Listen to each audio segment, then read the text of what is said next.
My name is Asher, and I am 32 years old. It had been 2 years since I joined Innovatech Solutions, a mid-sized software development company with a constant buzz of innovation. As a mid-career hire, most days, the office hummed with a quiet concentration of programmers, fingers flying across keyboards, lines of code materializing on screens. Innovatech wasn't a corporate giant, but with around 100 employees. It was a place where you could still feel a sense of individual contribution, or so I told myself. I typically sat at my desk in a relatively quiet corner, methodically working through my assigned programming tasks, careful not to draw too much attention. The past had taught me the painful cost of standing out.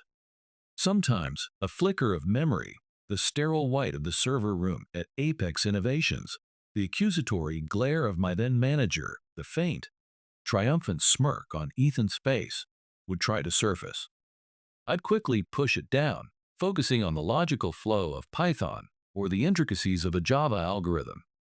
My skills in Spanish, German, and Japanese, my master's degree in computer science from Stanford, these were qualifications I kept tucked away, like old photographs I wasn't ready to look at.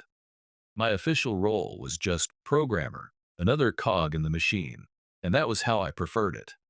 Or at least, that's what I'd conditioned myself to believe. The hum of the office was a kind of white noise, a barrier against the louder, more chaotic memories. Asher, could you take a look at this bug report when you have a moment? David, my usually unflappable manager, asked one afternoon, his brow slightly furrowed. It's a minor one in the legacy module, but it's proving surprisingly stubborn. Sure, David, no problem at all, I replied, my voice even and calm. I'll get to it after I finish this current patch. I'd have it fixed quickly, efficiently, and without any fanfare. That was my way now. After completing my immediate tasks, I delved into the bug report, meticulously tracing the flawed logic. At Innovatech Solutions, the culture was generally one of focused individual work, though collaboration was encouraged on larger projects. For me, focusing on my own silo felt safer, a habit ingrained by bitter experience. Before I knew it, the digital clock on my monitor announced it was lunchtime. In the brightly lit company cafeteria, some colleagues chatted animatedly over their salads and sandwiches, their voices a cheerful murmur. Others, like myself, found a solitary table, a quiet interlude in a demanding day. I usually ate quickly, my attention often drifting to an ebook or a news feed on my phone.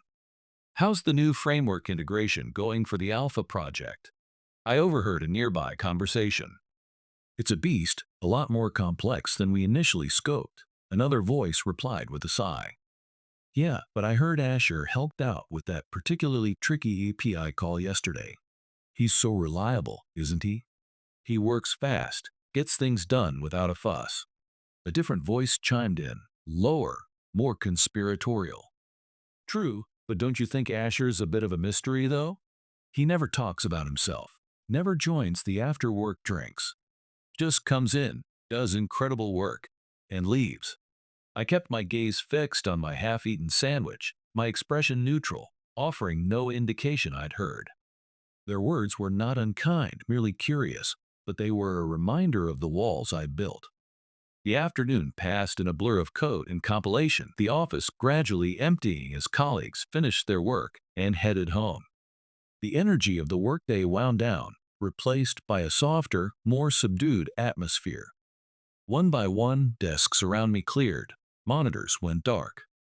Once I'd committed my final changes for the day and ensured everything was stable, I shut down my computer. As I stood up, stretching my stiff back, David called out from his office doorway. Heading out, Asher? He asked, a friendly smile on his face. Great work on that legacy bug today. You nailed it faster than I expected. Let's keep up the good work tomorrow. Yes, thank you, David, I replied, managing a small, polite smile of my own. You have a good evening.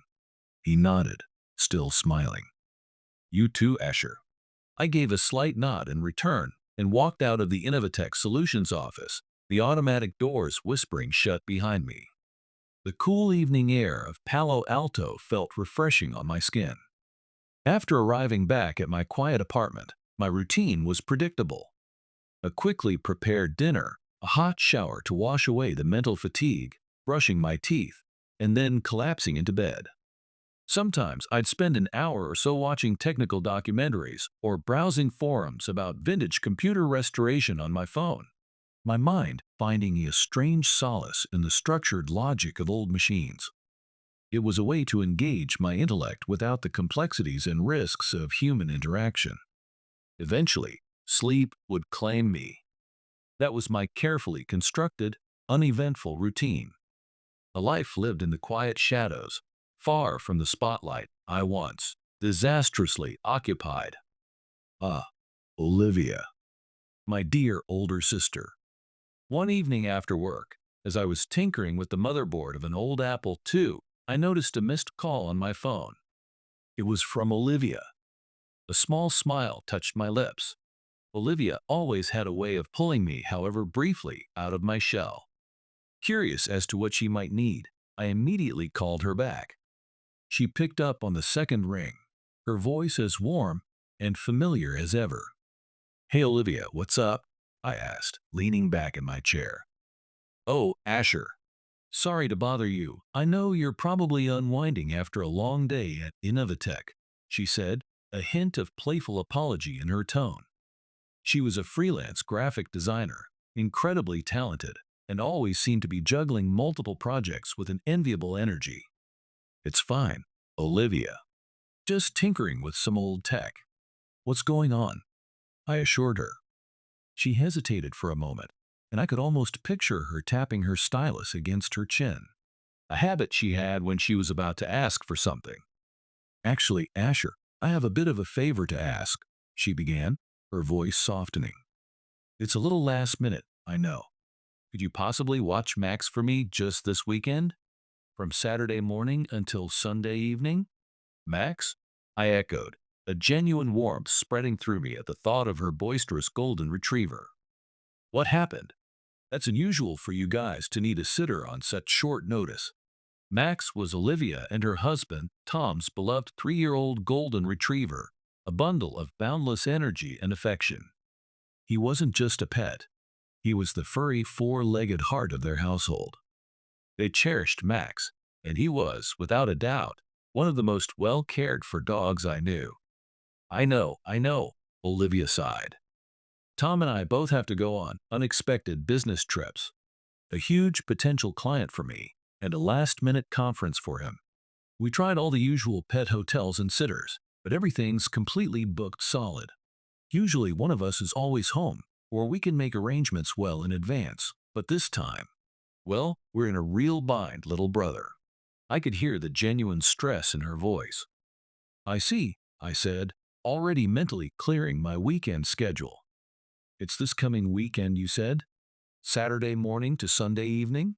"Yes, exactly," Olivia confirmed, a note of hope creeping into her voice. "I promise. We'll pick him up by 9 p.m. on Sunday at the absolute latest. Max will have all his food, toys, everything he needs." I thought it over for a moment, though my mind was pretty much made up. I didn't have any concrete plans for the weekend. The prospect of spending time with Max, of having his uncomplicated, joyful presence around, felt like a small beacon of light. Perhaps it was a touch of loneliness I rarely admitted to, or simply the desire to help Olivia out of a jam.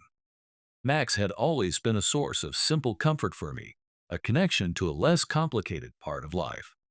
He was one of the few beings I let my guard down around completely. "Got it, Olivia," I said, a smile in my voice. "Consider it done. I'll take care of Max. He'll be in good hands. Don't you worry about a thing. It'll work out just fine." "Oh, Asher, really? You're an absolute lifesaver." Thank you," Olivia exclaimed, her relief palpable through the phone. "Max has gotten even more playful lately, if you can believe it, so good luck keeping up with him," she added with a chuckle. "I'll bring him over around 9 on Saturday morning, if that works for you." 9 on Saturday sounds perfect," I confirmed. I'm actually looking forward to having Max over. It'll be fun. You have no idea how much this helps, Asher. Seriously, you're the best. With that heartfelt thanks, my sister hung up the phone, no doubt already turning her attention back to her client presentation. Once I got home from work on Friday, I set about preparing my apartment for Max's arrival. The place wasn't particularly messy. I was, by nature, quite orderly, but I did a thorough check to ensure nothing potentially hazardous was within reach of a curious and occasionally mischievous golden retriever. No stray charging cables he might chew, no small objects he might accidentally swallow. On Friday night, I vacuumed the entire apartment meticulously, knowing Max's golden fur would soon be adorning every surface. I also decided it was best to inform Mrs. Gable, my kind, elderly landlord, about my temporary canine guest. My apartment building was pet-friendly, but I believed in maintaining open communication to avoid any misunderstandings. Mrs. Gable lived in the ground floor apartment and was always pottering about in her small garden. "Excuse me, Mrs. Gable?" I called out gently after knocking on her door. She opened it with a warm, crinkled smile. "Asher, dear, come in, come in. What can I do for you?" When I explained the situation, that my sister Olivia needed me to look after her well-behaved golden retriever, Max, for the weekend, Mrs. Gable's eyes lit up. "Oh, Max, is it? How absolutely wonderful!" she exclaimed, clapping her hands together softly. "That's perfectly fine, dear. Not a problem at all. Oh, a golden retriever. How exciting. What a lovely breed." Being a devoted animal lover herself, she often told stories of the pets she'd had over the years. Mrs. Gable seemed genuinely thrilled by the prospect. She asked about Max's age and temperament, listening with keen interest. I told her Max was a friendly 3-year-old, and Mrs. Gable happily recounted a tale of a golden retriever she had once owned as a girl, her eyes twinkling with fond memories. With her enthusiastic approval secured, a small weight lifted from my shoulders. I felt fully prepared and genuinely eager to welcome Max. I spent the rest of Friday evening with a sense of pleasant anticipation, looking forward to seeing Max again after what felt like too long. His uncomplicated joy was always a welcome change of pace. Then, on Saturday morning, right around 7 a.m., a little earlier than Olivia had estimated, my doorbell chimed. When I opened the door, there stood Olivia, looking a little frazzled but smiling, and beside her, Max, sitting politely, his pink tongue lolling out in a happy doggy grin, tail thumping a steady rhythm against the hallway floor. "Good morning, Asher," Olivia said, handing me Max's leash. "Morning, Olivia. And Max, you handsome boy. Long time no see. How have you been, buddy?" I said, crouching down to greet him. Max let out a joyful bark, and his tail wagged so hard his whole body wiggled. He pushed his head into my hands, inviting a good petting, which I happily provided, ruffling the soft fur behind his ears. "I will definitely pick him up by 9 p.m. tomorrow, Asher." "Thank you again so much," Olivia said, relief still evident in her voice. She quickly handed over a bag filled with Max's favorite toys, a squeaky blue ball, a well-loved rope toy, his special treats, and his food. Then she gave Max a big, heartfelt hug. "Max, you be a good boy for Uncle Asher, okay? Listen to him," she instructed, her voice soft. Max licked her face in response. With a final wave to me and a blown kiss for Max, Olivia hurried off, pulling her small suitcase behind her, already on her phone, likely coordinating with her client. My sister Olivia, a true professional, always seemed to be in motion, driven and passionate about her design work. I admired her dedication. "All right, Max, old friend," I said, closing the door and turning to the eagerly waiting dog. "Looks like it's just you and me. Let's have lots of fun over the next 2 days. What do you say?" Max barked enthusiastically, his tail a blur of motion, and I couldn't help but smile widely in return. His energy was infectious, And so began our weekend together. Max, true to Olivia's word, was an incredibly smart dog, and he certainly knew how to communicate his desires. After a good hour of playing with his favorite squeaky ball in my living room, a game that involved me throwing it, him retrieving it with gusto, and then proudly parading it around before dropping it at my feet for another round, he trotted over to where I'd hung his leash by the door. He picked it up gently in his mouth and brought it to me, dropping it pointedly on my lap, his big brown eyes fixed on my face. "Oh, you want to go for a walk, do you, boy?" I asked, already knowing the answer. In response to my question, Max let out a series of excited yips and started prancing in a circle around me, his whole body quivering with anticipation. Amused by his exuberant, playful pleading, I chuckled and reached for the leash. Okay, okay, I get the message. A walk it is. I knew just the place. There was a large, beautiful park not too far from my apartment, Willow Creek Park, which even had a designated off-leash dog park area. It would be perfect for Max to burn off some of his boundless energy. I decided we'd head there, and after securely attaching his leash, we set off. "Isn't this great, Max? The weather's absolutely perfect for a walk," I commented as we strolled down the tree-lined sidewalk. The California sun was warm, but not too hot, with a gentle breeze rustling the leaves. Max barked in happy agreement, clearly enjoying himself immensely. He trotted along beside me, his tail wagging vigorously, his nose twitching as he took in all the new sights and smells, his head turning curiously in all directions. It seemed like he was delighting in the unfamiliar scenery of my neighborhood, so different from Olivia's more suburban street. I matched his curiosity, taking a slightly longer, more scenic route, pointing out squirrels darting up trees and colorful flower beds. "All right, Max, we're here," I announced after about a 20-minute walk. We'd taken a short break under a shady oak tree for Max to have some water from the collapsible bowl I'd brought. Now we stood at the entrance to Willow Creek Park, a sprawling green space bustling with weekend activity. The dog park section was a little further in. I went to the small reception kiosk near the dog park entrance to check in, as per the park's rules. A friendly park attendant smiled at us. "Hello there. Welcome to Willow Creek Dog Park. Do you have your dog's proof of vaccination and license with you today?" "Yes, I've got them right here," I replied, pulling the necessary documents from the side pocket of the bag Olivia had given me. "Thank you." She took them with a nod.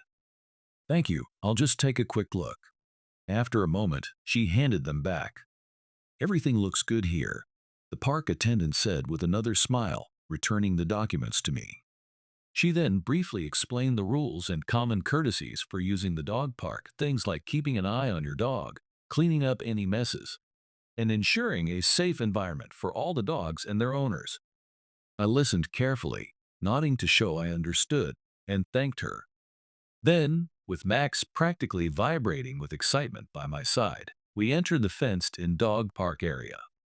Inside, the park was pleasantly active with a good number of dogs of various shapes and sizes happily playing, chasing balls, or just sniffing around. I kept a firm but gentle hold on Max's leash as we stepped onto the grassy expanse. "All right, Max, remember your manners," I said, crouching down to his level. "Don't bother other dogs if they seem uncomfortable playing, and no being too persistent with the fetch invitations, okay? Be a gentleman." Max seemed to give a little huff and a flick of his ears, as if to say, "Got it, Uncle Asher. I know the drill." I continued explaining a few more things to Max, mostly for my own benefit, reminding him to come back when called. He circled around me impatiently, his tail thumping against my legs, his eyes pleading, as if to say, "I get it already. I'm a good boy. Now hurry up and take off this leash so I can go play." I laughed. All right, you win. I'm letting you go now. Go on, Max. Have fun." The moment I unclipped the leash from his collar, Max shot off like a furry golden rocket. He bolted across the wide, open grassy field at an astonishing speed. Wow, look at him go. That's fast, I exclaimed, genuinely impressed. He dashed to an open area, well away from the other clusters of dogs, then executed a series of sharp turns and joyful zoomies, running in wide, exuberant circles, clearly having the time of his life. His ears flapped in the wind, and his tongue lolled out in a happy grin. I pulled out my phone, a smile playing on my lips, and recorded a short video of his unrestrained antics, sending it off to Olivia with the caption, "Max is thoroughly enjoying Willow Creek Park." She replied almost instantly with a string of laughing emojis and a thank you again. He looked so happy.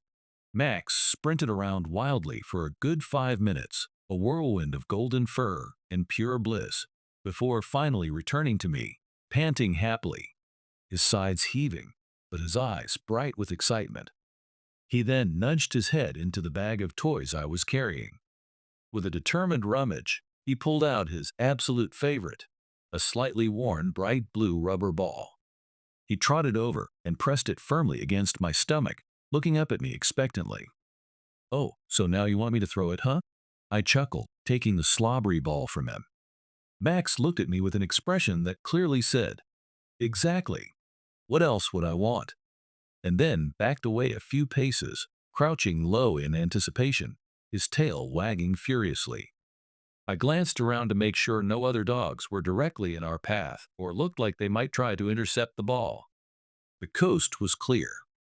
Responding to Max's eager, insistent gaze, I threw the ball as far as I could across the open field. "Go get it, Max," I shouted, a surge of simple joy coursing through me. Max launched himself after it with a happy bark, his powerful legs eating up the distance. He skillfully snatched the ball mid-bounce, then turned and galloped back to me, dropping it at my feet, ready for another round. We repeated this joyful ritual over and over again, Max's enthusiasm never waning. I threw, he chased, he retrieved, his happiness a palpable thing. We must have played fetch for a good half hour, and I found myself laughing more than I had in weeks. The simple pleasure of the game a welcome balm. "Phew, Max, my arm's getting tired. Did you have fun, boy?" I finally asked, sinking down onto a nearby bench to catch my breath. While Max lapped enthusiastically at the water I poured into his bowl. When I asked him, he trotted over, nudged my hand aside, and proceeded to lick my face with gusto, his tail thumping against the bench, clearly satisfied and content. Hey, that tickles," I laughed, gently fending him off. "All right, buddy, I take that as a yes. Okay, I think we've had enough excitement for one morning. Let's start heading back home, shall we?" We had played to our heart's content, and the sun was starting to climb higher in the sky. I decided it was time to head home. But that's when a small, unexpected incident occurred, leading to a rather serendipitous encounter. "All right, Max, we're almost back to my street," I said, a comfortable rhythm to our steps. "Today was a lot of fun, huh?" Willow Creek Park was a good choice. We were walking along a quiet residential sidewalk, just a couple of blocks from my apartment. As I was enjoying the peaceful moment, Max, who had been trotting along happily, suddenly decided that a particular patch of sun-drenched grass looked too inviting to pass up. He flopped down with a contented sigh and refused to move. "Max, what's wrong, buddy?" I asked, a little perplexed. "Come on, we're not quite home yet. Just a little further." I knelt down to check on him, petting him gently. He just blinked at me lazily, clearly in no hurry to get up. He seemed perfectly fine, just stubborn. I tried tugging lightly on his leash and coaxing him with a cheerful, "Let's go, Max. Treats at home." But he wouldn't budge an inch. He just lay there, a furry, immovable, golden lump. I vaguely recalled seeing amusing videos on social media of dogs staging similar sidewalk protests, their owners resorting to either carrying them like oversized babies or, in more extreme cases, comically dragging them like reluctant mops. At the time, I'd chuckled at those videos, thinking how exasperating it must be for the owners. I never imagined I'd find myself in that very position. Oh, you can't be serious, Max, I sighed, half amused, half exasperated. You really want me to carry all 70 pounds of you? Just as I was nervously contemplating how to best slide my arms under Max, wondering if my back was up to the challenge of lifting a fully grown, uncooperative golden retriever, a pleasant, feminine voice spoke from behind me. Oh my, that looks like quite the standoff. I turned, a little startled, to see a woman approaching, a runner by her attire, with a kind and amused smile on her face. She had paused her jog and was looking at Max with an expression of gentle understanding. Is he on strike? She asked, her eyes twinkling. She was elegantly dressed and athletic, where that suggested she took her running seriously, and her smile was warm and genuine. Ah, hello, I said, feeling a little flustered by the unexpected audience to my dog wrangling dilemma. No, well, yes, sort of. He's actually my sister's dog, Max. He's usually full of energy, especially after a run in the park. But now he's suddenly decided this is the perfect spot for a nap, it seems. I called out, Max, come on, boy, while giving another gentle tug on his leash, but he merely thumped his tail once on the grass and ignored me completely, remaining stubbornly prone. I was at my wit's end with Max's sudden immobility, unsure what my next move should be without resorting to an undignified struggle. The woman chuckled softly. He certainly looks comfortable. Golden retrievers can be wonderfully stubborn when they want to be, can't they? Is that so? She continued, stepping a little closer. He's a beautiful dog. Would you mind if I tried to say hello? Sometimes a new face can break the spell. Sure, please, I replied, nodding gratefully, though a little hesitantly. I wasn't used to such easy interactions with strangers. Be my guest. Maybe he'll listen to you. She crouched down gracefully in front of Max, not reaching out immediately, but speaking to him in a soft, soothing voice. Hello there, Max. You're a very handsome boy, aren't you? She extended her hand slowly, palm up, allowing him to sniff it. It's okay to take a little rest here if you need to, she murmured, her tone calm and reassuring. No need to push yourself if you're tired from all that park fun. But maybe, just maybe, you'd like to walk a little further and get a nice cool drink of water at home? The woman's calm voice and her gentle, unthreatening demeanor seemed to have an almost magical effect. Max, who had been resolutely ignoring me, lifted his head and looked at her, his ears perking up slightly. He sniffed her offered hand, then gave it a tentative lick. She began to stroke his head softly, just behind the ears, a spot all dogs seem to love. Max closed his eyes, a low rumble of contentment issuing from his chest, clearly enjoying the unexpected attention from this kind stranger. To my utter amazement, after another moment of her gentle petting and soft words, Max slowly pushed himself up to his feet, stretched languidly, and then started rubbing his head affectionately against the woman's leg, his tail giving a friendly wag. I couldn't help but let out a slightly incredulous laugh. Wow. Just wow. A small, selfish part of me thought, wait a minute, what about all the effort I just put in trying to coax him? But mostly, I was just immensely relieved that Max was finally up and mobile again, and incredibly impressed by her skill. After Max had been so resolutely planted on the sidewalk, I couldn't help but wonder how she'd managed it so easily. That was amazing. How did you do that? I asked, genuinely curious. You're clearly a dog whisperer. She laughed. A light, pleasant sound. Hardly a whisperer. I've just been around dogs my whole life. My family always had them. Dogs are incredibly perceptive of human emotions, you know, she continued, giving Max a final pat. He probably sensed your slight frustration, maybe even a little bit of your hurry to get home, and thought it would be a fun game to tease you a little by staging a sit-in. The woman smiled warmly as she straightened up. I looked down at Max, who was now looking up at me with an expression that I could almost swear was a little smug, as if he was saying, See, I had you all figured out, Uncle Asher. And I made a new friend. Honestly, you really saved me there. I was about to attempt a very awkward fireman's lift, I admitted, shaking my head with a smile. Thank you so much. I really appreciate your help. My name is Asher, by the way. You're very welcome, Asher. I'm Clara, she replied, her smile unwavering. It was no trouble at all. Max is a delight. It was nice meeting you both. See you again, Max, Clara said with a friendly nod to me and a final pat for Max. She then gave a polite little wave and resumed her jog, disappearing around the corner with an easy, athletic stride. I returned the nod, calling out another "Thanks again, Clara" after her. Then I turned to Max.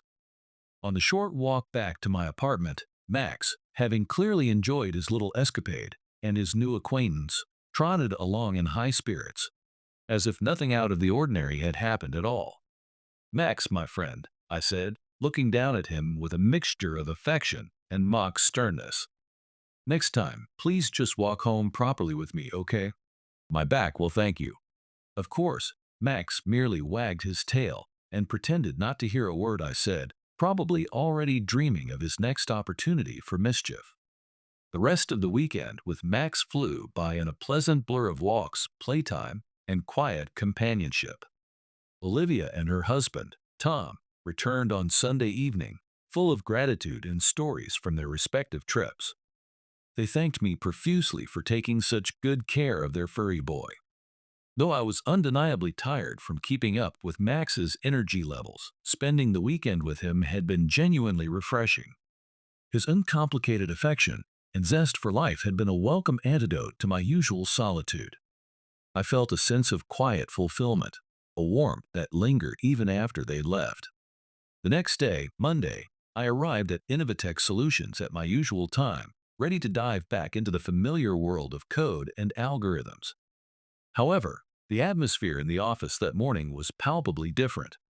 There was an unusual tension in the air, a sense of anticipation mixed with a low hum of speculation.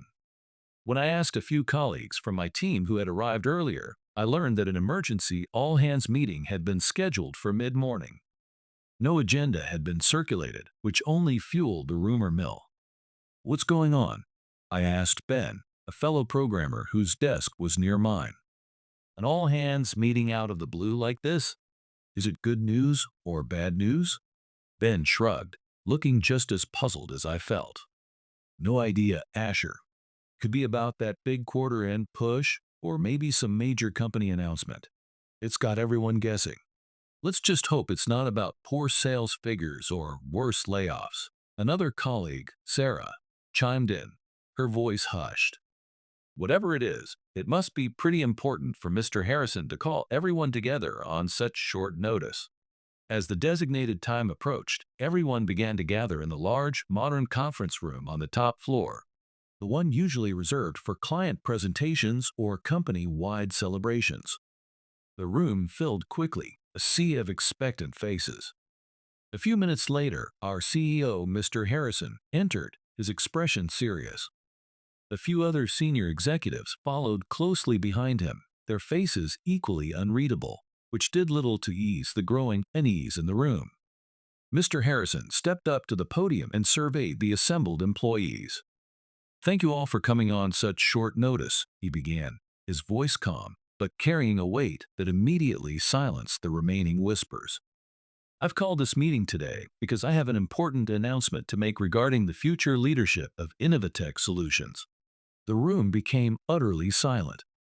You could have heard a pen drop as everyone focused intently on his words, sensing the gravity of the moment. "Due to some recent health concerns, which, I assure you, are being managed, I have made the decision that it is time for me to step back from the day-to-day responsibilities of CEO," Mr. Harrison stated. A collective gasp, quickly suppressed, rippled through the room. This was entirely unexpected. However, he continued, holding up a hand to forestall any premature reactions, "I will remain involved as chairman of the board.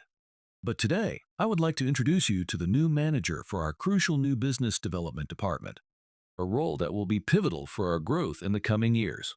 My daughter, Clara Harrison." He paused, a flicker of pride in his eyes. "Clara has recently completed her MBA from a top business school and has a keen understanding of market dynamics and a passion for innovation. She still has much to learn from all of you, of course, but I have every confidence in her abilities. I hope you will all give her your full support and guidance as she takes on this vital new role. There was a distinct stir in the room. Mr. Harrison stepping back as CEO, even partially, was surprising enough. But the announcement that his daughter, Clara, would be taking on such a significant managerial role was a development no one had seen coming. As Mr. Harrison turned slightly and gestured towards the side door, it opened, and a woman stepped into the room. The moment I saw her, my breath caught in my throat. My eyes widened in disbelief, and I'm sure a small, involuntary gasp escaped my lips. "Wait a minute," I murmured under my breath, my mind reeling. The woman who stood before the assembled employees of Innovatech Solutions, her expression a mixture of nervousness and determination, was none other than Clara. Clara, the kind stranger from the park. Clara, the woman who had so effortlessly charmed Max into cooperation just the day before. She stepped forward and gave a deep, respectful bow to the room.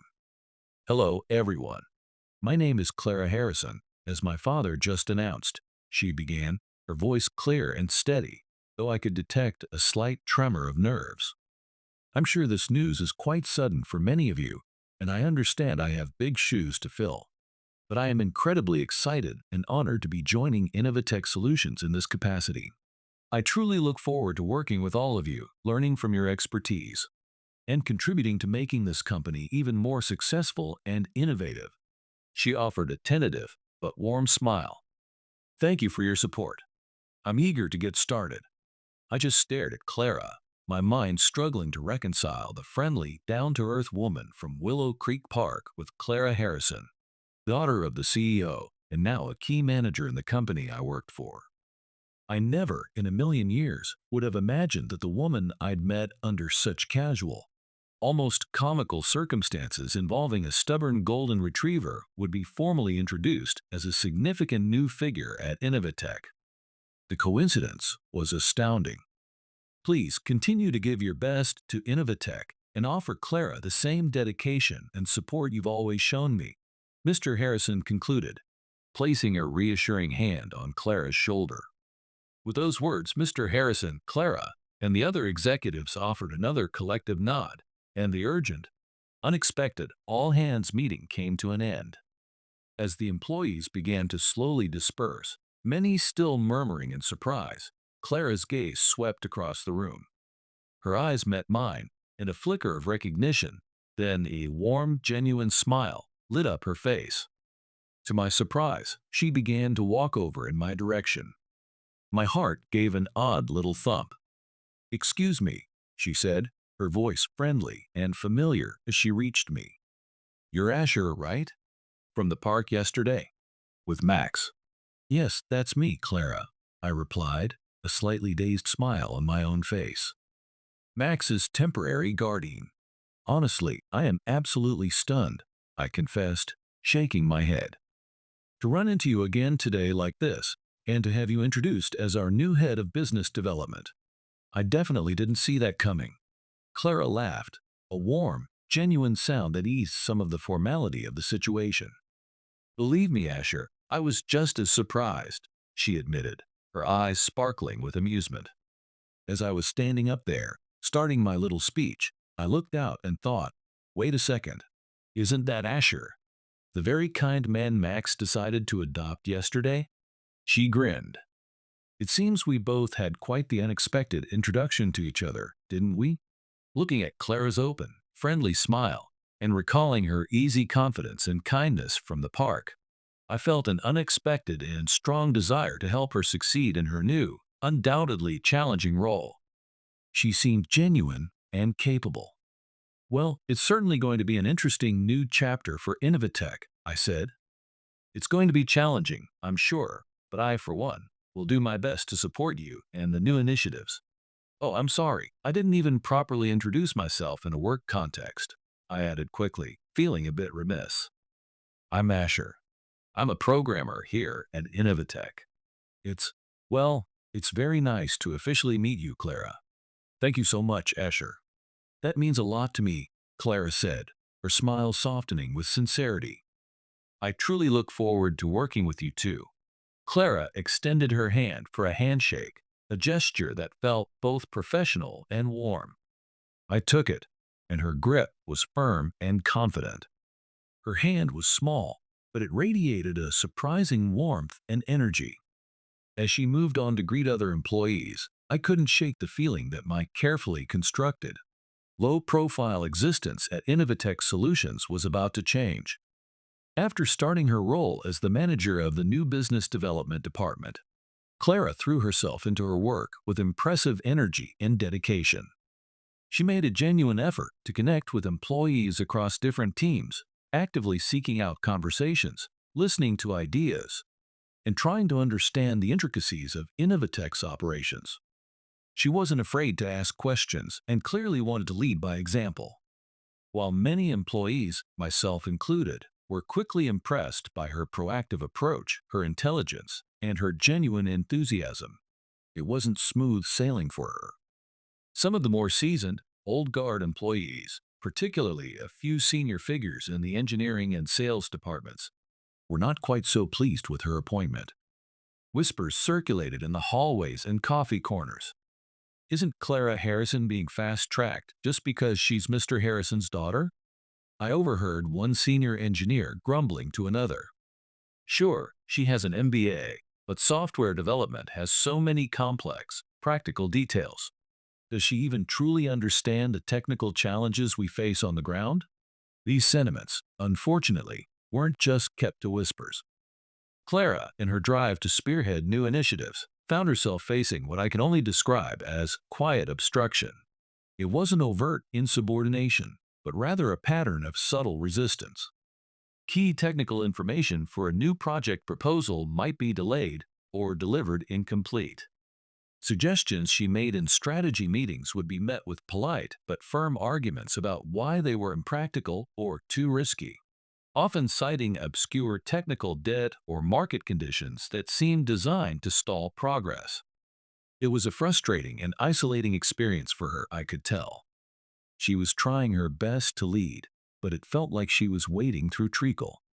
One afternoon, I saw her in her office, surrounded by stacks of market research reports and technical specifications for a particularly ambitious new project she was championing. Her brow was furrowed in concentration, but there was a visible weariness in her eyes. The project, a cutting-edge AI-driven analytics platform, had hit a significant technical roadblock. The core algorithm wasn't performing as expected, and the senior engineers assigned to it seemed to be making very slow progress, citing unforeseen complexities. I sighed deeply, watching her from a distance. It was an awful thing to see someone so capable and well-intentioned being subtly undermined. Later that day, I happened to pass by her office again. The door was slightly ajar. "Clara, are you okay?" I asked gently, knocking softly on the doorframe. She looked up, startled, then managed a tired smile. "Oh, Asher. Hi. Yes, I'm fine. It's just, this new AI platform project is proving to be a real beast. We're stuck on a critical performance issue with the core learning model." Her shoulders sagged a little. "There's just so much data to process, and the current approach isn't scaling." I knew the project she was talking about. I'd seen the initial specs and had, out of intellectual curiosity, pondered the very problem she was describing. I had a hunch about a different algorithmic approach, one that involved a more efficient data structuring method I'd read about in a recent Stanford research paper. There's no way you can solve that kind of deep technical challenge alone, especially when you're also managing the entire department and fending off, well, other pressures, I said carefully, not wanting to overstep. Perhaps a fresh pair of eyes on the algorithm design might help? "I wish," she sighed. "The senior team seems convinced their current path is the only viable one, even if it's slow." A thought sparked in my mind. It was risky, and definitely not my usual MO of staying under the radar. But seeing Clara's genuine struggle, and knowing I might have a solution. Let me think about it overnight," I said. Maybe I can sketch out a few alternative ideas. No promises, but sometimes a different perspective helps. Clara looked at me, a flicker of hope in her eyes. Really, Asher? Would you? That would be incredibly helpful. Any suggestion would be welcome at this point. That night, instead of working on my vintage computers, I dove deep into the problem. I sketched out the alternative algorithm, wrote some pseudocode, and even ran a few small simulations on my home machine. It looked promising. The next morning, I anonymously submitted a detailed white paper outlining the new algorithmic approach, complete with a theoretical performance analysis and implementation suggestions through the company's internal innovation ideas portal, a rarely used system. I made sure there was no way to trace it back to me. A few days later, a buzz went through the engineering department. The anonymous suggestion for the AI platform had been implemented as a trial, and the results were astounding. The performance bottleneck was gone. The project was back on track, and then some. Clara was, by all accounts, ecstatic. The success was a huge win for her and her department. A week later, I was unexpectedly summoned to Mr. Harrison's office. My heart pounded. Had he somehow found out about the anonymous paper? As I entered his spacious office, Mr. Harrison greeted me not with suspicion, but with a warm, appraising smile. Clara was there too, looking at me with an expression I couldn't quite decipher, a mixture of gratitude and intense curiosity. Asher, please sit down, Mr. Harrison said, gesturing to a chair. Clara and I have been wanting to talk to you. He leaned forward. That anonymous white paper on the AI algorithm, the one that essentially saved Clara's flagship project. It was brilliant, truly innovative. We did a little quiet digging into the submission logs. The entry point was interesting. My stomach did a flip. Clara spoke then, her voice soft but direct. Asher, was it you? I hesitated for a long moment, the old fear of exposure warring with a new, unfamiliar desire to be seen, at least by them. I looked at Clara's earnest face, at Mr. Harrison's knowing gaze. I took a deep breath and gave a small, almost imperceptible nod. Yes, I had some ideas. Mr. Harrison beamed. I knew it. I've had my eye on you, Asher, since you joined. Your work has always been exceptional, quiet, but exceptional. And Clara told me about your encounter in the park and how you helped her. You're a man of many talents, seems. He then got straight to the point. Asher, I have a proposition for you. Clara is doing a fine job, but she needs strong, trustworthy support, especially on the technical front. With her recent promotion to Chief Operating Officer of Innovatech Solutions, her responsibilities have expanded immensely. My eyes widened. Phew! That was a significant jump. Clara needs a chief of staff, a special aide, someone with deep technical understanding, strategic thinking, and absolute integrity to help her navigate the challenges ahead and execute her vision. Someone like you. Me? As Clara's chief of staff? I stammered, completely taken aback. But I'm just a programmer. I'm not really the type who likes to be in the spotlight, Mr. Harrison. My past at Apex Innovations. I trailed off, the words catching in my throat.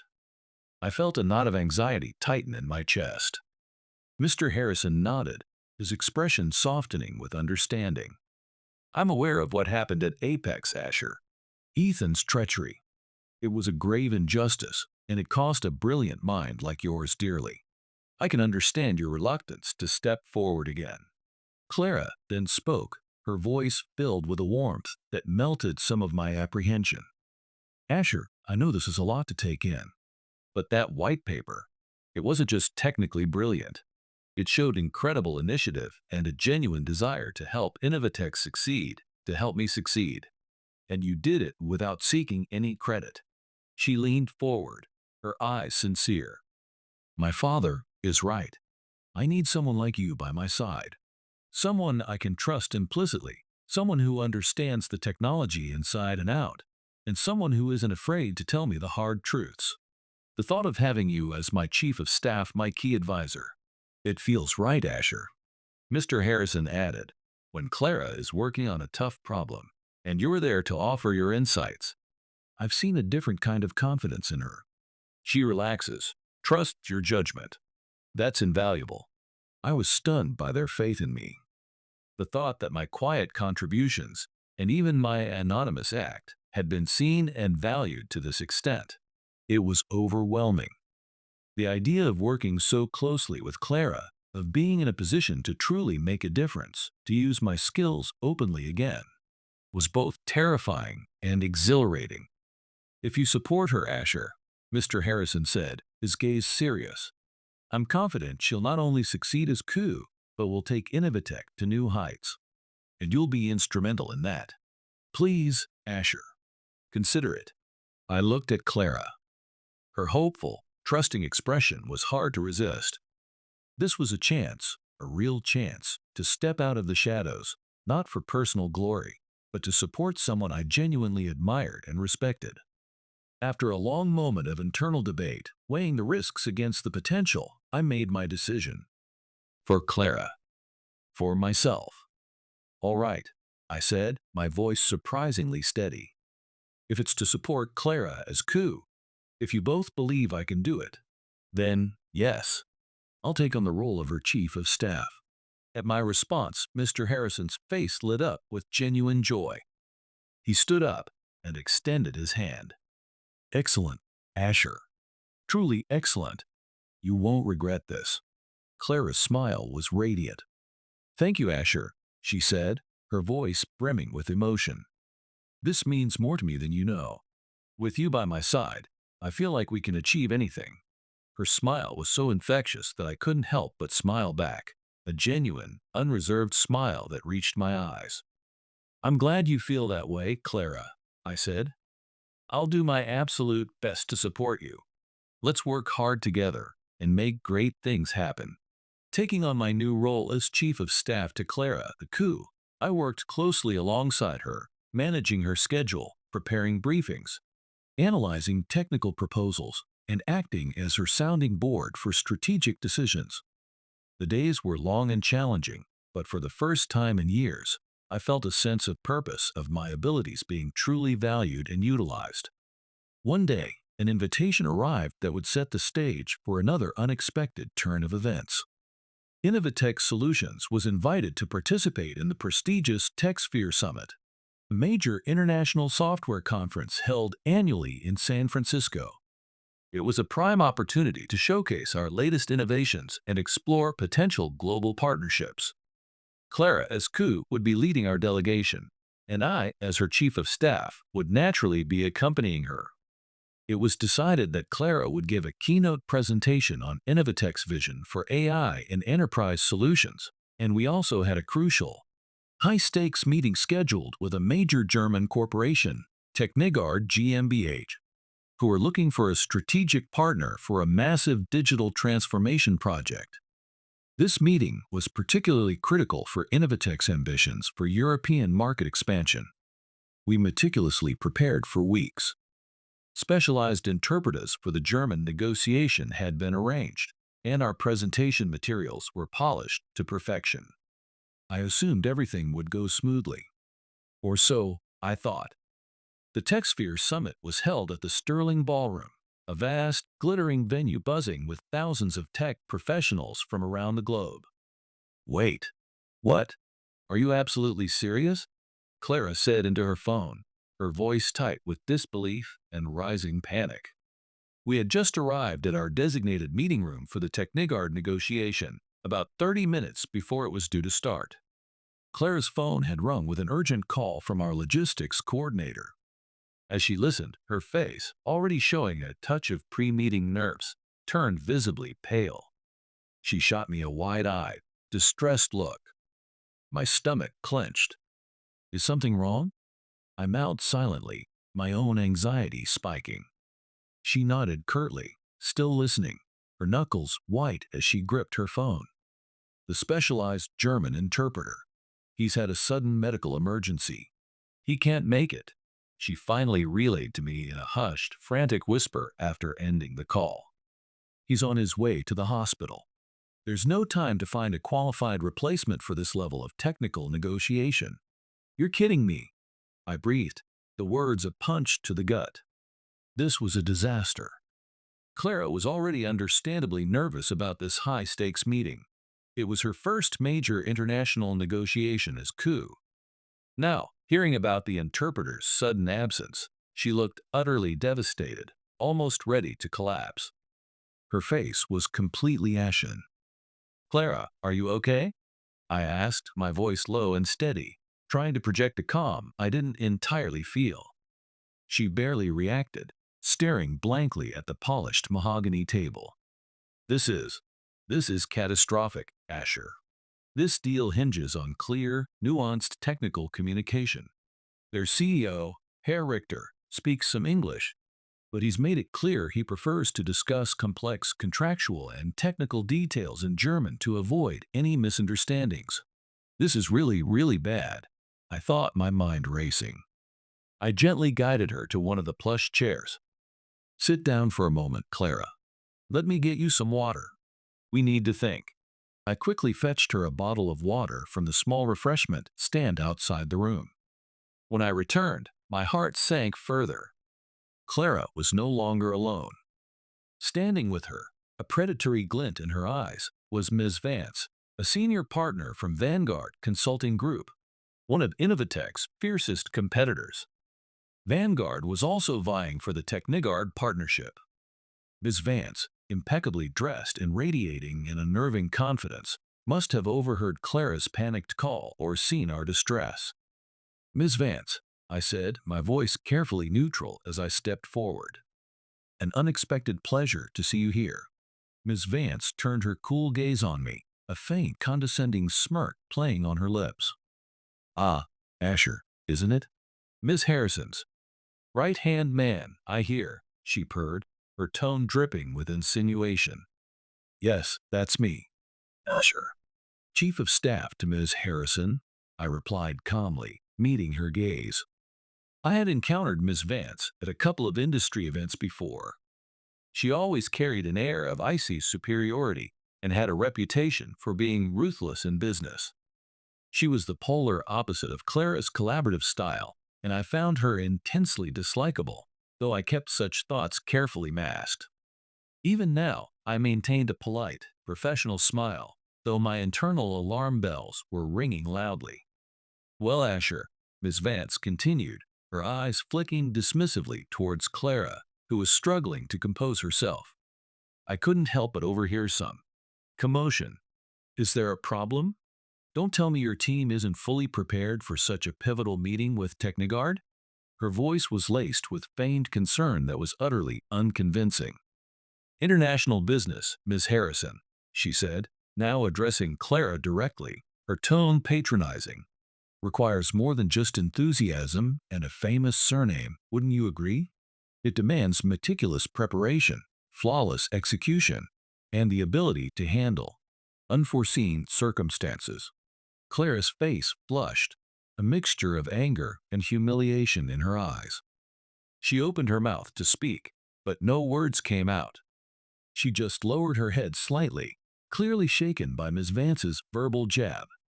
Seeing Clara so visibly distressed, so unfairly targeted by this woman's malice, a sudden fierce surge of protective anger welled up inside me. The carefully constructed walls around my own abilities, the years of self-imposed obscurity, suddenly felt like an intolerable burden. "Hold on a moment, Ms. Vance," I said, my voice quiet but firm, cutting through the tense silence. Ms. Vance raised a perfectly sculpted eyebrow. "Yes, Asher? What is it? Do you have something to add?" "Clara Harrison is an exceptional leader and an invaluable asset to Innovatech Solutions," I stated, my gaze unwavering. "And Innovatech is more than prepared for this meeting. The unfortunate and unavoidable absence of our primary interpreter due to a medical emergency is just that, an unforeseen circumstance.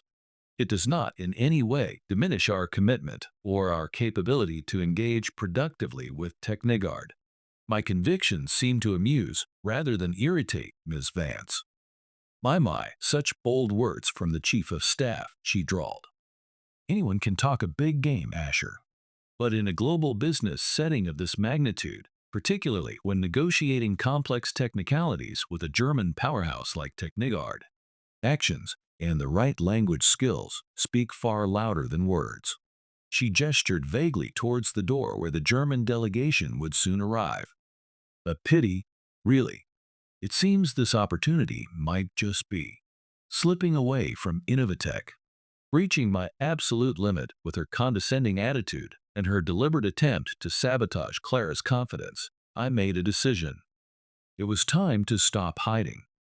I turned to Clara, placing a reassuring hand briefly on her arm. She looked up at me, her eyes wide with a mixture of despair and a dawning question. Then I faced Ms. Vance, a calm, almost serene smile now gracing my lips. "Don't you worry about Innovatech, Ms. Vance," I said, my voice smooth and confident. As it happens, I am fluent in German, among other languages.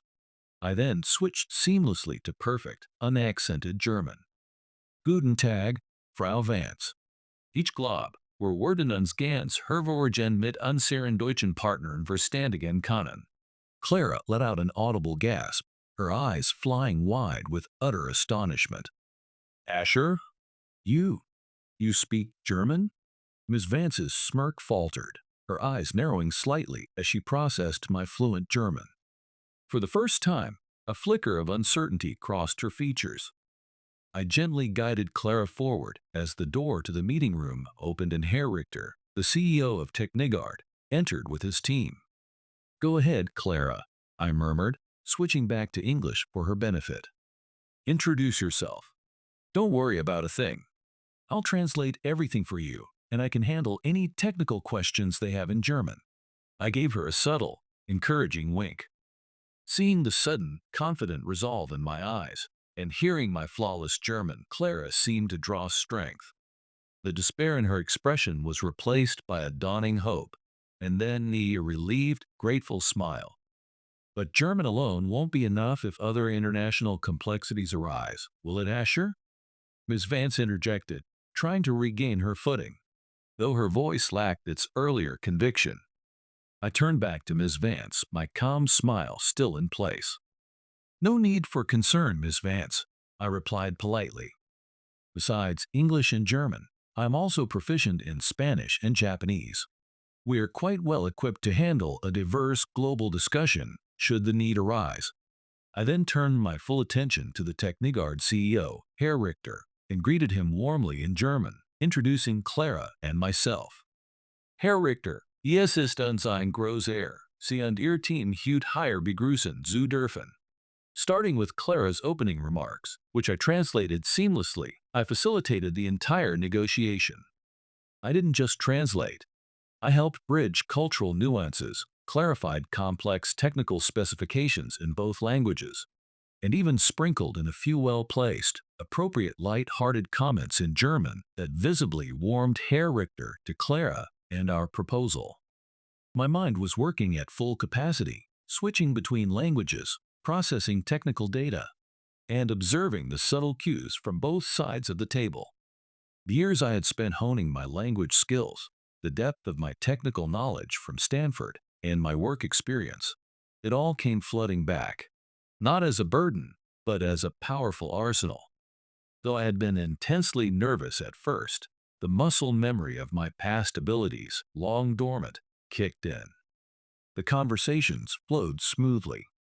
Clara, freed from the language barrier and supported by my real-time, nuanced translation and technical backup, presented Innovatech's proposal with renewed confidence and passion.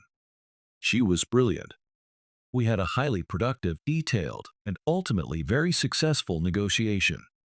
Herr Richter seemed genuinely impressed not only by our technology, but also by our team's unexpected linguistic flexibility and deep technical understanding.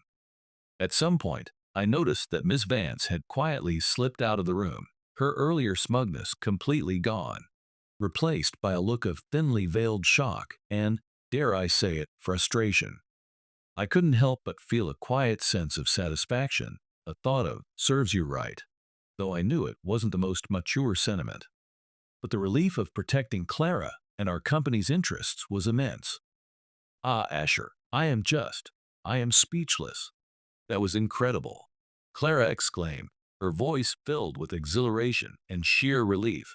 As soon as the Technigard team had departed with handshakes and promising smiles, we were in a taxi heading back to our hotel from the Sterling Ballroom after the TechSphere Summit had officially concluded for the day. The moment the taxi started moving, the exhaustion of the high-stakes day seemed to hit Clara like a wave, but it was an exhaustion tinged with triumph. "That's not true, Clara," I said, a warm smile on my face. "You were amazing. Your presentation of Innovatech's vision, your grasp of the strategic implications, that's what won them over. I just helped with the language." "Helped with the language," she cried, turning to me, her eyes shining. "Asher, you didn't just help. You saved the entire deal. You were phenomenal. Fluent German, handling those incredibly technical questions on the fly. I had no idea. But still," she continued, practically bouncing in her seat with excitement, "we got several very strong indicators that Technigard is leaning our way. What a massive success this could be. All thanks to you being there."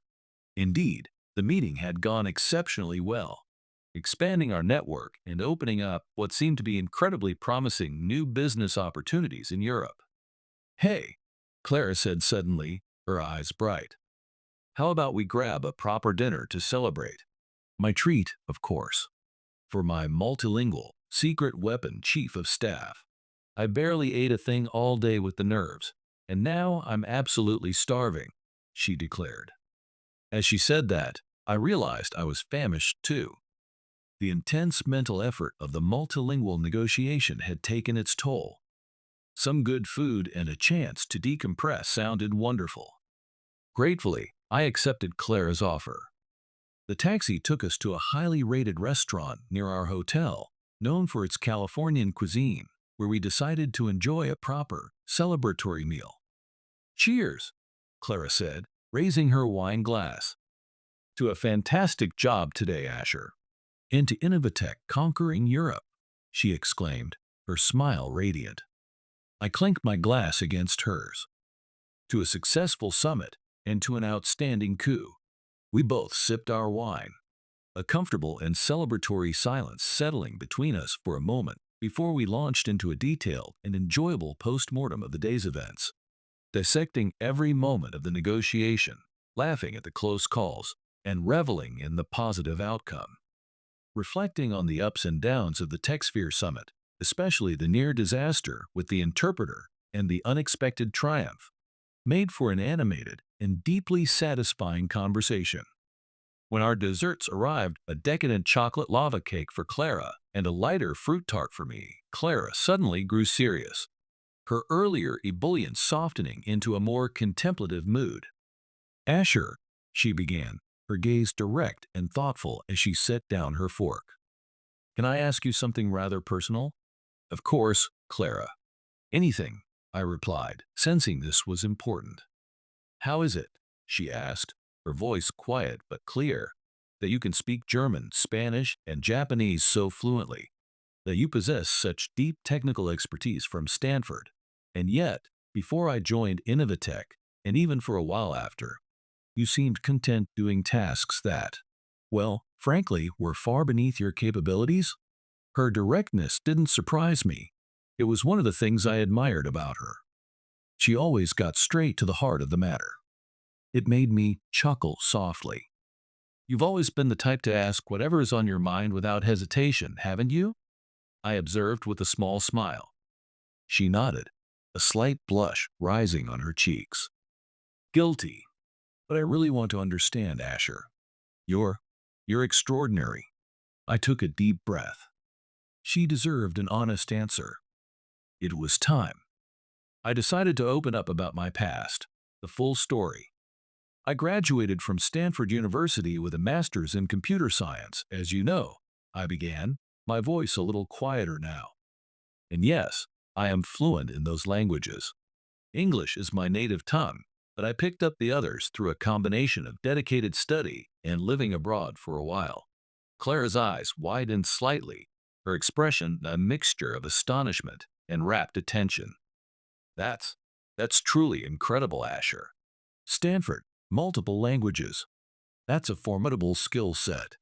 But then why? She pressed gently. Why didn't you ever mention the full extent of it before? Why did you keep so much of your talent hidden at Innovatech?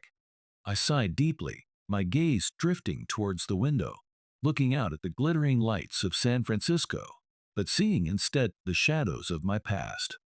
It's a long story, Clara, I said, but the short version is, I've always been good at studying, always been the smart one, the one who picked things up quickly. For a while, my life and career seemed like smooth sailing. I excelled at Apex Innovations, my previous company, a well-known tech firm. I was a team leader on high-profile projects, and my work was consistently praised. But because of that, because I stood out, I also faced a lot of envy, resentment from some of my colleagues. Clara's expression softened with understanding. Oh, Asher, that's terrible. When you excel too much, there's always someone, isn't there, who can't stand to see it. I never boasted about my abilities, Clara. At least I genuinely don't think I did. I continued, the old ache of injustice surfacing briefly. I just did my work to the best of my ability. But to some people, that itself was an offense. Looking out the restaurant window, I recalled the specific challenges, the whispers, the subtle sidelining that had begun even before the ultimate betrayal at Apex Innovations. Back then, I was working at Apex, thriving in what I thought was a competitive but fair environment. Wow, Asher's team nailed it again. Another project delivered ahead of schedule and under budget. That guy Asher, he can do everything, can't he? It's almost unnatural. He gets all the challenging assignments, nothing but praise from senior management. It's like he's the golden boy. But honestly, a hushed voice would add, he's kind of intimidating. Makes the rest of us look bad. Maybe he should tone it down a bit. Think about how it makes others feel when he's always so perfect. I wasn't entirely oblivious to those undercurrents, those whispers in the hallways, or the forced smiles from certain colleagues. But I tried not to let them bother me. During my time at Stanford, I'd had similar experiences of being the smart kid, but I'd usually managed to navigate those social dynamics, turn things around, and build genuine friendships. But the corporate world, I later realized, was a different beast. That was a naive assumption. One afternoon, as I was heading to a critical project review meeting for a new, highly sensitive software we were developing at Apex, my colleague Ethan stopped me in the hallway. Ethan was on a parallel team, and we'd had a superficially friendly, if somewhat competitive, working relationship. Hey Asher, got a quick second? He asked, a harried look on his face. Sure, Ethan, what's up? I replied, pausing. Look man, I'm in a bit of a bind, he said, running a hand through his hair. I'm supposed to present a security analysis for my module in this upcoming integration meeting, but I'm absolutely swamped with another urgent fix. There's a crucial section of source code for my module that needs to be prepped and included in the main project build for testing. Could you possibly do me a huge favor and integrate this small, isolated piece of my module's code into the main development branch? It's all ready to go, just needs to be merged. I'd owe you big time. Seeing how genuinely stressed he looked, and knowing the pressure we were all under, I agreed to help. My own part of the project was stable and mostly complete. Merging a small, supposedly self-contained piece of code wasn't a big deal, or so I thought. All right, Ethan, no problem, I said. Send me the repository details. I'll take care of the merge before the build. I readily agreed, never imagining his true intentions. Never imagining that during the subsequent critical security audit of the integrated project, it would be revealed that the very section of source code Ethan had given me, the code I had merged, contained a deliberate, cleverly disguised vulnerability, a backdoor that led to a significant portion of the highly confidential new project source code being leaked to an external. Untraceable server. The CISO, Mr. Davis, was furious. The emergency meeting was brutal. Asher, what in the world is the meaning of this? Mr. Davis thundered, his face grim. This security breach originated from a module you personally integrated. The logs clearly show your commit. This is your responsibility. What? That, that can't be right, I stammered, completely blindsided, my mind reeling in disbelief. Ethan gave me that code. He said it was just a minor component for testing. Standing at the back of the conference room, Ethan folded his arms, a look of carefully feigned shock and concern on his face. But as his eyes met mine for a fleeting second, I saw it, a tiny, almost imperceptible smirk of triumph playing on his lips. Wow, Asher, Ethan said, his voice laced with false sympathy. I can't believe this happened. I just asked you to help with a simple merge. I had no idea. This is a major security disaster, though. A huge blow to the company. His words sounded concerned, but the almost invisible glint of malicious satisfaction in his eyes made it painfully, sickeningly clear. He had set me up. He had used my willingness to help to orchestrate my downfall. As I stood there, stunned into silence by the sheer audacity of his betrayal, I could hear Mr. Davis's exasperated sigh. This data leak will delay the entire project indefinitely. It compromises years of R&D. Heads will roll for this, Asher. Someone needs to take full responsibility. Although I wasn't immediately fired, the internal investigation was complex, that incident. And Ethan's insidious framing of me as the negligent party marked the beginning of the end of my career at Apex Innovations. My reputation was shattered. I was sidelined from all important projects, my access restricted. Colleagues who had once sought my advice now avoided eye contact. I wasn't explicitly informed of critical departmental updates, was intentionally left out of key meetings, and subjected to a constant barrage of subtle, soul-crushing forms of professional isolation and harassment. The weight of the false accusation, the betrayal by Ethan, the loss of trust from my superiors. It was a crushing blow. Why is this happening to me? I remember thinking night after night. All I ever wanted was to do good work, to contribute, to get along with everyone. How did it come to this? From that moment, from that devastating experience of being betrayed and scapegoated, I made a conscious, painful decision. I decided to hide my abilities, to never stand out again, to make every effort to remain unnoticed, to just be average. When I finally finished recounting this painful chapter of my life to Clara, her eyes, which had been fixed on mine with unwavering attention, welled up with tears. A single tear escaped and traced a path down her cheek. "Oh, Asher," she whispered, her voice thick with emotion. "You've been through so much undeserved pain and betrayal. And yet, you still found it in you to become my chief of staff, to step up and help me, to help Innovatech, like you did at the summit today."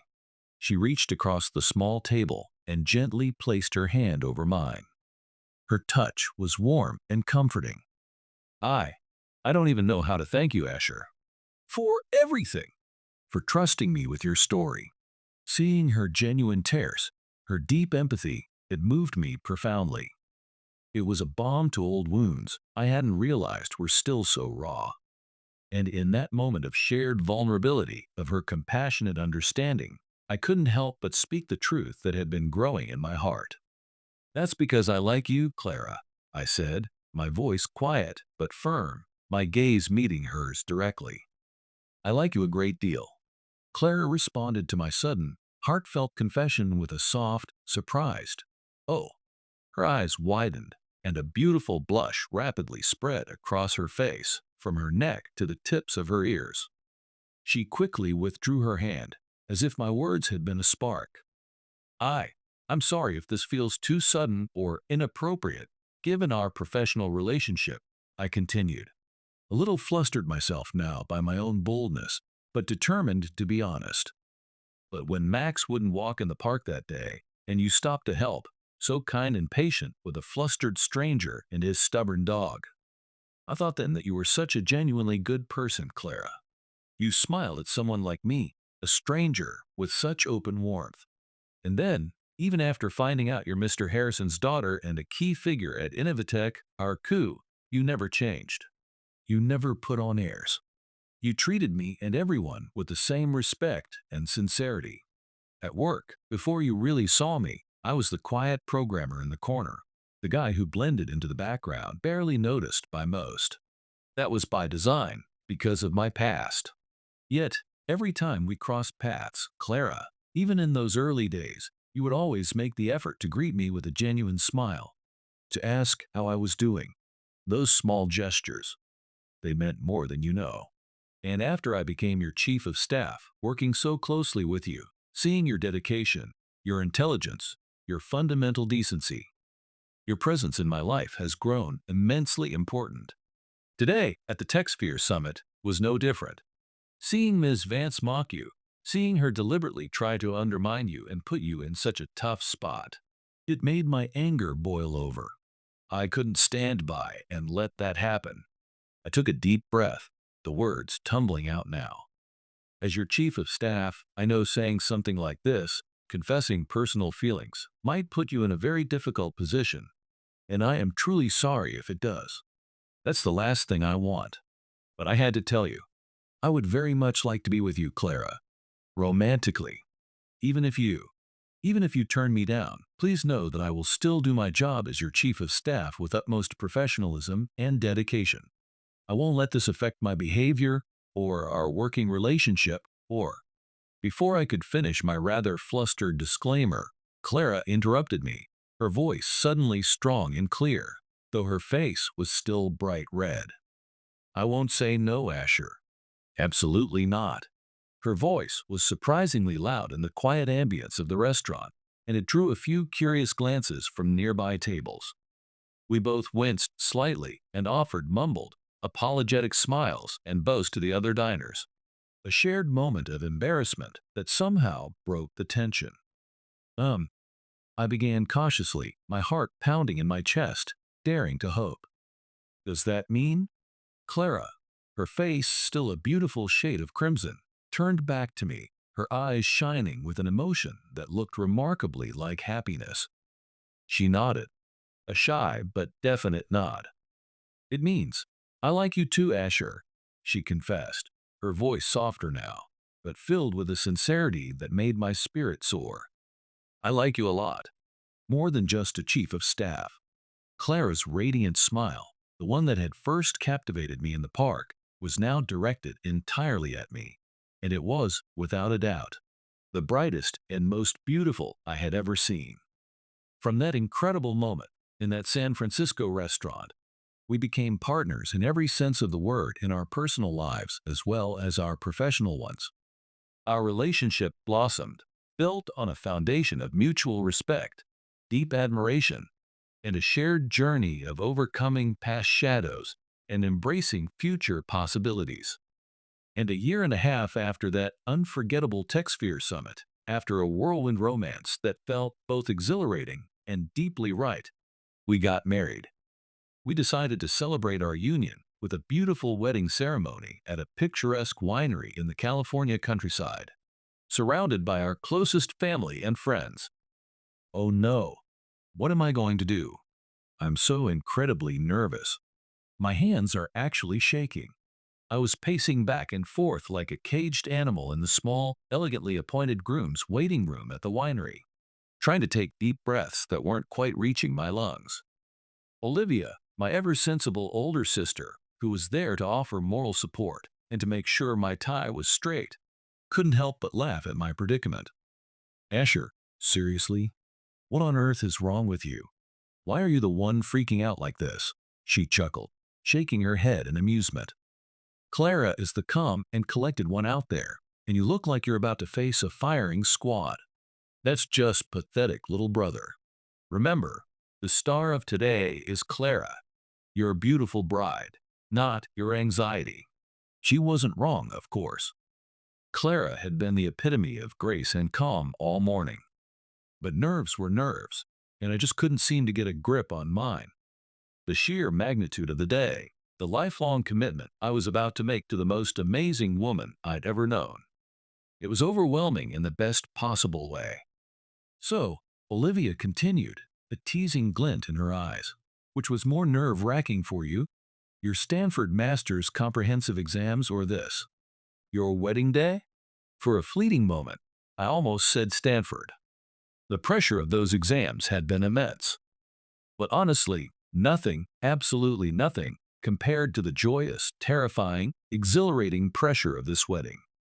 After all, just the thought of seeing my soon-to-be father-in-law, the formidable Mr. Harrison, waiting at the end of the aisle, was nerve-wracking enough, even though he had welcomed me into the family with open arms. Definitely this. The wedding. No contest, I admitted, finally stopping my pacing to wipe my clammy palms on my trousers. Olivia burst out laughing again, a warm, affectionate sound. Max, did you hear that? She said, turning to her golden retriever, who was lying patiently at her feet, looking exceptionally dapper in a small, custom-made bow tie collar. Uncle Asher says he's nervous. What a silly human, huh? Max, ever the loyal companion who was being petted by Olivia, let out an encouraging bark in response, as if to agree with her assessment of my silliness. Then he got up, trotted over to me, and pressed his furry head firmly against my leg, looking up at me with his big, soulful brown eyes as if to say, "Get it together, Asher. You've got this. Clara is waiting." I crouched down and gave him a grateful hug. Thanks, Max, old boy. You always know what to say. And thank you, not just for today, but for, well, for everything. For being the furry catalyst. Meeting Clara, that whole wonderful chain of events. It really all started because of you and your stubborn refusal to walk that day in Willow Creek Park, didn't it? I gave Max a thorough petting, running my hands through his soft, golden fur, and he responded with enthusiastic tail wags and happy doggy sighs. Today, Max was set to play a very special role in our ceremony. Not just as a guest, but as our official ring dog, carrying the wedding bands on a small silk pillow attached to his collar. Max, who had been the unwitting Cupid, the furry link that first brought Clara and me together, held an incredibly special place in both of our hearts. He was family. Even now, after a particularly stressful day at Innovatech, where I was now the Chief Technology Officer, CTO, and Clara the formidable and beloved Chief Operating Officer, COO, Clara would often sigh and say, "Oh, Asher, I just really need to see Max." His goofy grin always makes everything better. And Max loved Clara just as much, if not more. Whenever we visited Olivia and Tom's place, Max would completely ignore me for the first 5 minutes, making a beeline straight for Clara, showering her with enthusiastic, tail-wagging affection and happy barks. I pretended to be offended, but secretly, it always warmed my heart to see their bond. "Hey, Asher, it's almost time," Olivia said, her voice softer now, her earlier teasing replaced with a gentle smile. "The guests are seated. Clara is ready. You need to get out there to the chapel area." "Is it all? Is everything really ready?" I asked, taking one last, shaky breath. "All right. I'm still unbelievably nervous, but I'll do my best. For Clara." "That's the spirit," Olivia said, giving me a firm, encouraging pat on the back. "Go get her. I'll be watching and cheering you on, tissues at the ready." Max, too, gave a little nudge to my leg with his nose, as if to say, "You've got this, Uncle Asher. Go make Aunt Clara happy." With a final nod to Olivia and another scratch behind Max's ears, I straightened my suit, squared my shoulders, and headed out of the waiting room towards the outdoor chapel area, set amongst the beautiful, sun-dappled vines of the winery. I went ahead to take my place at the altar, waiting for Clara. I was absolutely certain that even greater happiness, deeper than I could currently imagine, lay ahead for us. There would undoubtedly be challenges, both in our careers at Innovatech and in our life together, but I knew, with an unshakable conviction, that together, Clara and I could handle anything the world threw our way. We were a team, in every sense of the word. With that thought warming my heart and steadying my nerves, I stood there, my gaze fixed on the flower-adorned archway at the end of the aisle, waiting for the chapel doors, or in this case, the path through the vineyard, to reveal my bride. When they finally did, and I saw Clara standing there, radiant and beautiful, her eyes meeting mine with a love that mirrored my own, I couldn't help but break into the widest, happiest smile of my life. This was it. Our beginning.